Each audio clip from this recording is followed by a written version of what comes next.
You know, I never thought I'd see this, but the government now is tracking real estate investors. It's true. If you're buying real estate in specific markets and you're buying for cash, your information is being submitted to the federal government as we speak. This whole thing's all about under the guise of money laundering. They're trying to combat it. My idea is that all they're trying to do is collect information on people who are using cash to buy real estate so they can keep it in their database, similar to the Corporate Transparency Act.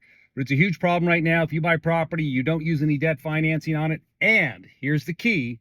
You're using a business entity like a limited liability company or a corporation or a limited partnership, then your information, your passport, your driver's license, you name it, all that's going to get submitted to the IRS in addition to all the information regarding the property. You want to know how to stop that from occurring?